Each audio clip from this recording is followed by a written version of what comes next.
Selamat merayakan Hari Paskah. Kembali bertemu dengan saya, Pendeta Jonathan F. Lupulalang, pada hari Minggu tanggal 17 April tahun 2022. Mari kita tunduk kepala meminta pertolongan Roh Kudus untuk pembacaan dan pemberitaan firman Allah. Mari berdoa. Tuhan Yesus, terima kasih karena hari ini kami umat yang percaya pada Kristus merayakan Paskah, kebangkitan Kristus, kemenangan daripada orang Kristen.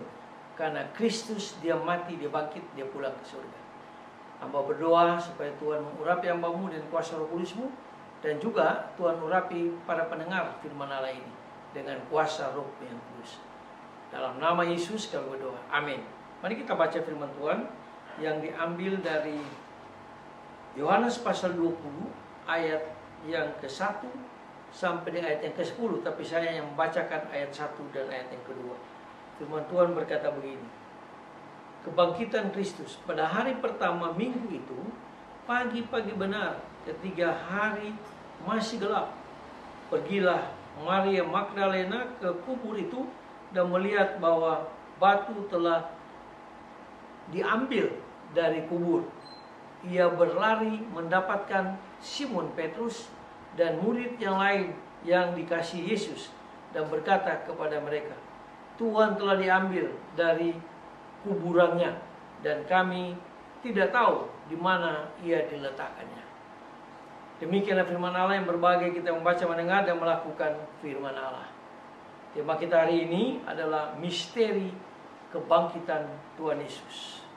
Nah, saudara-saudara yang saya kasih dalam Tuhan Kristus, hari ini kita merayakan misteri kebangkitan Kristus. Seluruh umat Kristen di dunia merayakan misteri kebangkitan Kristus. Hal itu tampak jelas dalam bacaan-bacaan yang kita dengar.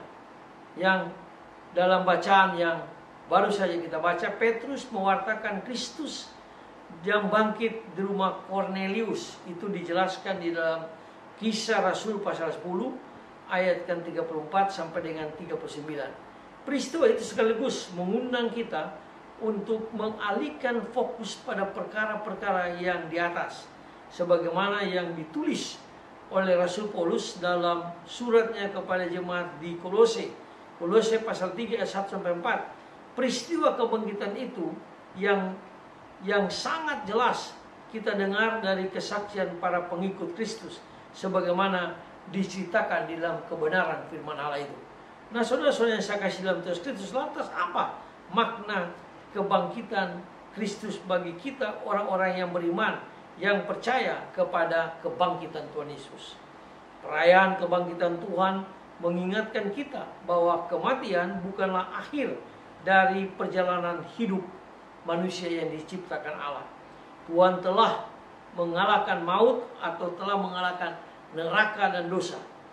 Panggilan umat beriman menuju ke sana pada upaya untuk hidup melawan dosa dan kejahatan serta maut atau neraka.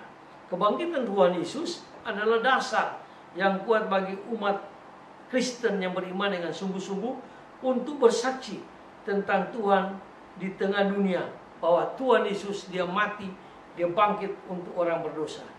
Kita tidak beriman pada Kristus yang mati, tapi pada Kristus yang bangkit, yang selalu hidup di tengah-tengah kita, kini dan sepanjang masa hidup kita. Jadi kita bersyukur karena kita beriman kepada Tuhan kita yang hidup, yang menyertai kita, yang memberkati kita, dan yang selalu melindungi kita.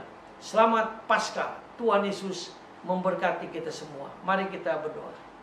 Tuhan, terima kasih karena hari ini kami dapat memperingati hari kebangkitan Kristus yang seluruh umat Kristen di seluruh dunia. Tuhan, tolong kami supaya kami mau memberitakan kebangkitan Kristus kepada orang yang belum percaya kepada Kristus. Dengarlah doa kami Tuhan, ampuni dosa kami, dalam kasih dan pengampunan Kristus sebagai Tuhan dan Juru Selamat kami. Dalam kebangkitan Kristus kami berdoa. Haleluya, amin. Terpujilah Kristus. Sampai kita berjumpa di kesempatan yang lain. Sekali lagi, selamat Paskah.